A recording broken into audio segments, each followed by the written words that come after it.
Hello, everyone, and welcome again to another Teacher Joseph podcast. Many people don't realize that when British people speak, we keep our top lip stiff and we speak by moving the bottom part of our mouth, the bottom lip. So basically, our speaking takes place with our chin moving vertically downwards. Now, if you think about that for a moment, many countries in the world, the people speak horizontally. Their mouth moves from side to side, and it kind of looks like they're smiling when they speak. But our sounds are made very specifically by pulling the mouth down. My name is Bond, James Bond. If you were to say that horizontally, it would sound something like, my name is Band, James Band. So you can see how it gives a correct vowel sound in a British accent. Now, this is something you really need to practice. And so I suggest what you do is the next time you're watching BBC News, just have a look at their mouth. There's a reason why British people always look completely sad, angry, and miserable. It's because we don't smile when we talk. We pull our mouth down, okay? And that gives us the perfect vowel sounds. In the old days, some of the hard letters in English were considered to be very rude, particularly the letter R when it was pronounced R with a rolling sound.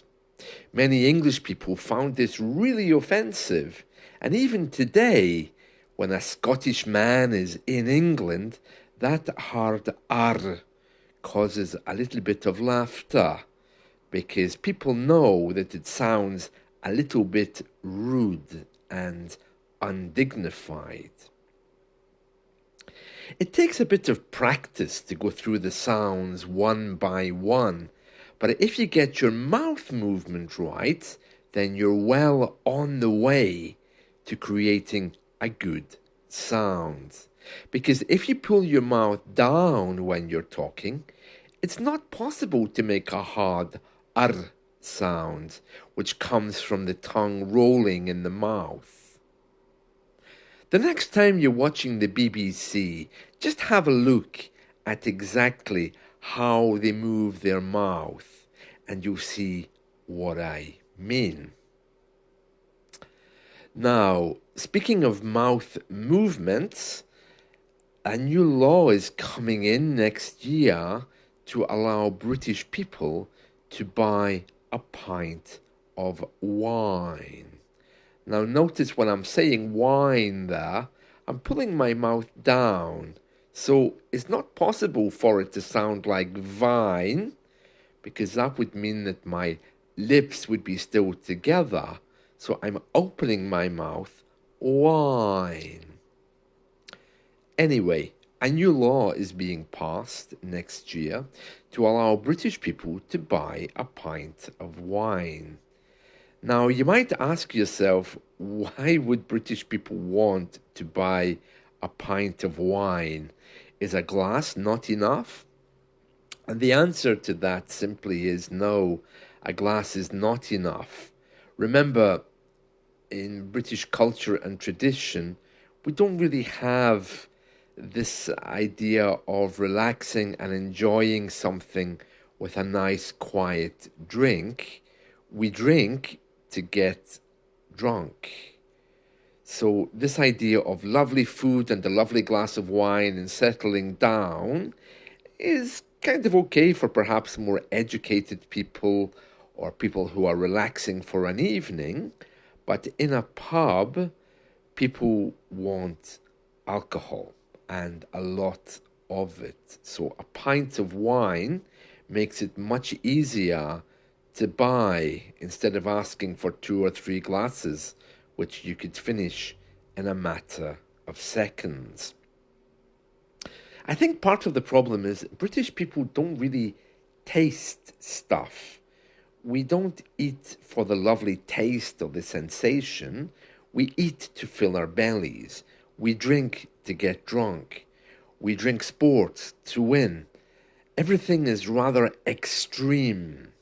And so it's no surprise then that we are demanding the right to buy a pint of wine. It sounds really ridiculous, but inside the mind of a British man, it makes perfect sense. Now, this is going to be rolled out next year.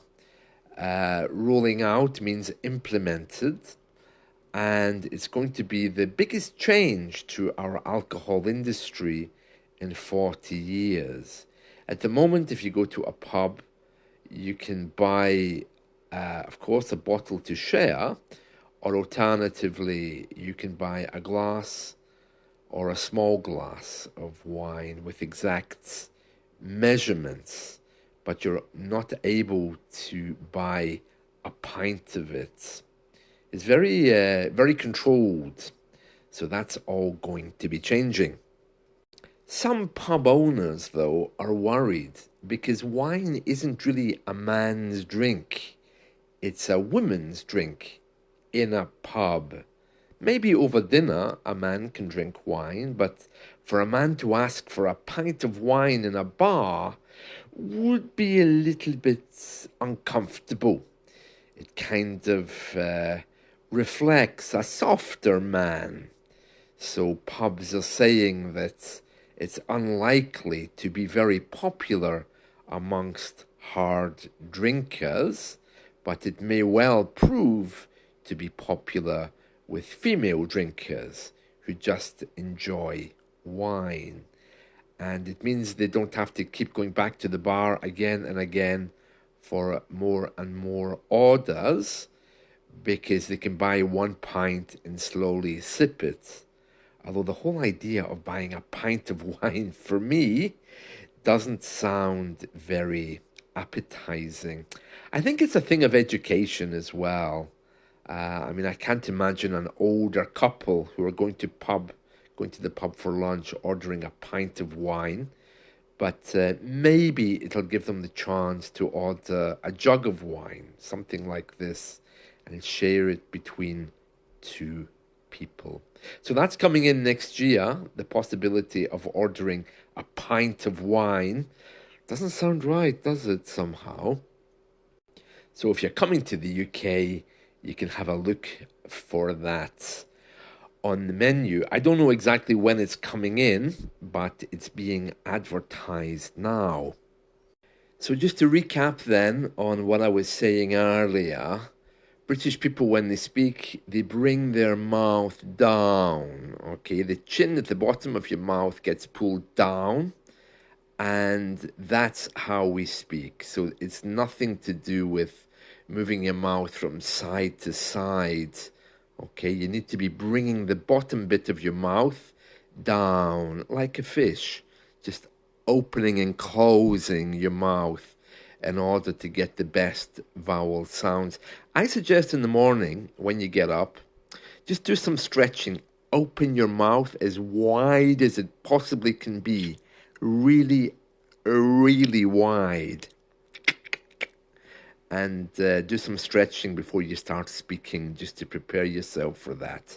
Imagine you've got a lovely big hamburger or burger, and you have to open your mouth wide to eat it. It's good practice.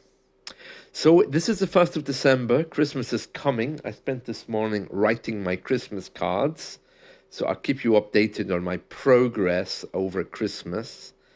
I'll get those posted tomorrow along with the parcels I have to send. And that's it. Yeah, so I'm pleased about that. Another little bit done. So I'll see you all soon. Take care. Bye.